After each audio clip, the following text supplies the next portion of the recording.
Hi guys.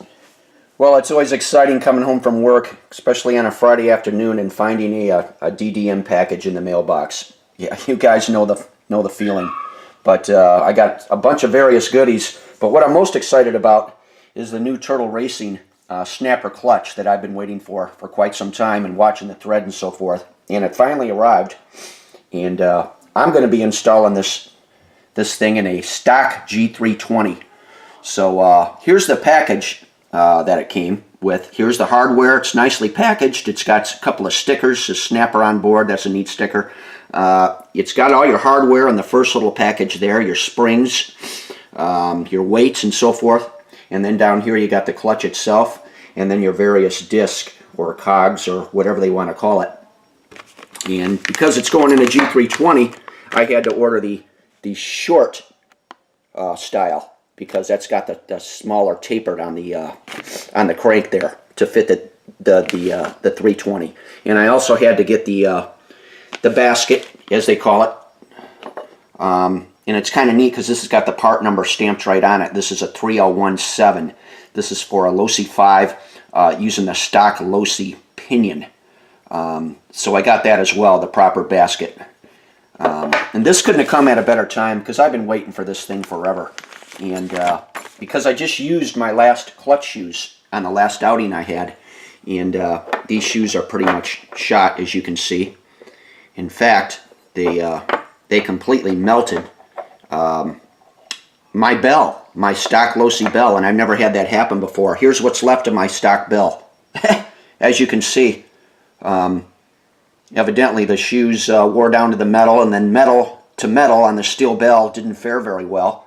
And it completely dissolved my steel bell and shot it out the back end of my Bartolone vented clutch housing. There was nothing left when I took it off.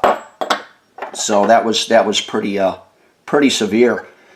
My truck ran great all day until the end, and then I noticed sparks coming out of the vented Bartolone clutch housing, and I knew something was wrong at that point. So I took it apart, and this is what I found. So I don't have any more clutch bells. I would have had to order that. I would have had to order some new shoes, and just everything went wrong on this. First of all, these are two separate clutch shoes. I don't know if you can see that, but they're not the same, even though they take the smaller bolt. Okay, that's a Noah bolt style. They're not the same shoes. There's a little bit of difference. So that probably didn't help things. Plus, I used an inferior spring that was already stretched to capacity. So I just threw this thing together because it was the last two shoes I had. I wanted to run, and I got a full run for the full day. But towards the end, I noticed it was bogging, and then the sparks started flying, and obviously something was wrong. So this Turtle snapper clutch couldn't have came at a better time for me, or I would have had to invest in a new bell, shoes, spring, the whole shot. Anyways, I'm going to be doing a review on this. I'm not going to show you how to put this thing together because it looks like the instructions that Turtle Dave put out are pretty comprehensive and straightforward. So I'm going to be doing that, installing it in my motor, and then doing a second video on the actual car running, the Losi running, and give you my opinion on how I feel the engagement is, and so on and so forth. I'm going to put this at the maximum engagement. I didn't buy the tuning kit or anything for it. I've just got the stock clutch. I'm going to put it at the maximum 6,500 RPM engagement, as he says, and see how this thing fares.